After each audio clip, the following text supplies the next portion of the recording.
В этом видео пойдет речь о выборе сечения кабеля на участке между блоком питания и светодиодной лентой. Это информативное видео рассчитано для тех, кто без приглашения специалиста своими руками желает подключить светодиодную ленту таким образом, чтобы она на всем участке светила равномерно. Если же кто-то из вас захочет детально изучить эту тему со всеми формулами и расчетами, добро пожаловать в мир физики, электротехники и интернета. Я же постараюсь донести до вас эту информацию максимально понятно и доступно. Выбор кабеля для подключения светодиодной ленты к блоку питания не менее важный вопрос, чем выбор самой светодиодной ленты и блока питания. В одном из своих видео я рассказывал о том, что по возможности необходимо располагать блок питания как можно ближе к светодиодной ленте. Так вот, чем дальше от светодиодной ленты у вас расположен блок питания, тем больше должно быть сечение проводов в кабеле между ними. Если вы, например, подключите на этот участок кабель меньшего, чем нужно сечения, или, как выражаются в обиходе, слишком тонкий провод, светодиодная лента будет давать меньшую освещенность, чем та, на которую она рассчитана. Происходит это потому, что с увеличением длины кабеля увеличиваются и потери напряжения на нем. Вывод таков: чем больше сечение провода в кабеле, тем больше вольт дойдет до светодиодной ленты. Однако не стоит пытаться за счет увеличения сечения добиться вовсе избежать потерь напряжения, так как слишком большое сечение кабеля обойдется вам в копеечку. Вполне нормально падение напряжения на этом участке до 10%. При этом существенного различия свечения светодиодной ленты вы не заметите. Для того, чтобы понять, какого сечения должен быть провод на участке от блока питания к светодиодной ленте, нужно знать, какой максимальный постоянный ток потребляет светодиодная лента. Это можно узнать в техническом описании или инструкции по ее эксплуатации, которая находится в упаковке вместе со светодиодной лентой. Уважающие себя и нас с вами компании всегда дают максимально полную информацию о своей продукции. На примере имеющейся у меня в данный момент светодиодной ленты мы с вами рассмотрим расчет сечения провода для ее нормальной эксплуатации. В основных технических параметрах находим потребляемый ток на 5 метров светодиодной ленты. В моем случае это 2 ампера. Предположим, что данный рисунок – это потолок, на котором нам нужно установить светодиодную подсветку. На рисунке мы видим 4 ленты по 5 метров, и к каждым двум лентам подходят провода разной длины. К точке А расстояние от блока питания 1 метр, к точке Б расстояние от блока питания 11 метров. К каждой точке подключены 2 светодиодные ленты по 5 метров. Таким образом, потребляемый ток каждого участка равен 4 амперам. Как пользоваться таблицей, объясню на указанном выше примере. Нам необходимо вычислить сечение кабеля до точки А и точки Б.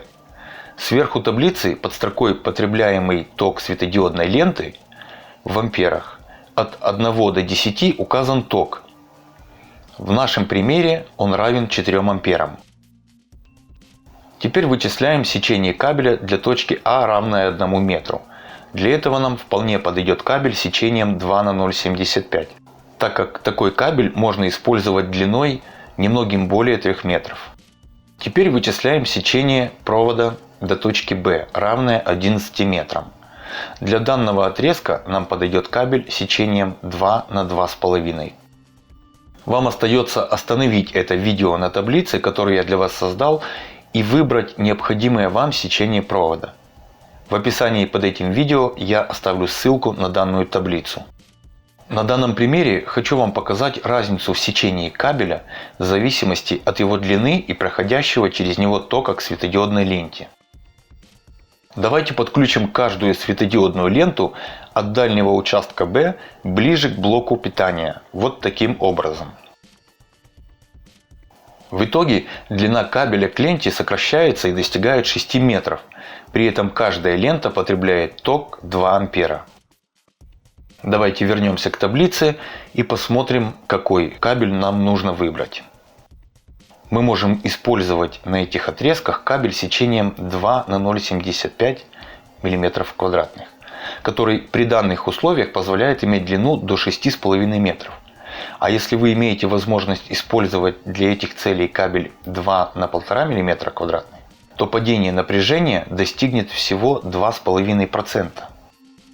Обратите внимание, что в таблице указаны результаты падения напряжения всего в 5%.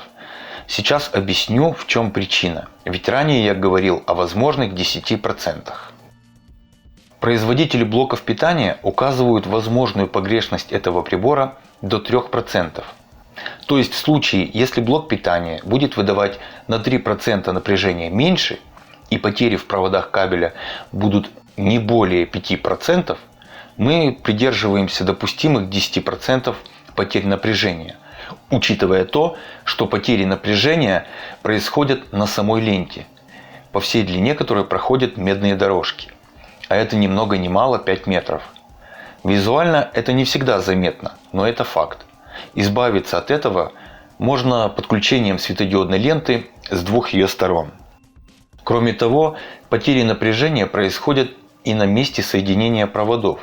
Самое лучшее соединение, как известно, это пайка. Если у вас нет паяльника, то мой вам совет использовать для этого клеммники Вага. Также рекомендую вам использовать светодиодную ленту и блоки питания на 24 вольта. Цены на ленту и блоки питания одинаковы, что для 24 вольт, что для 12 вольт, при остальных идентичных параметрах. Я проверял цены и параметры у своего постоянного поставщика светодиодного оборудования на сайте Arlight Moscow.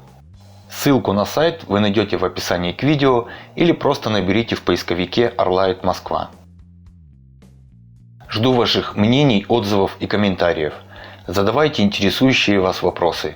Оставляйте заявки на видео по электрике. Это поможет мне делать более качественное и интересное для вас видео. Если вам нравится такой формат учебных видео, подписывайтесь на канал.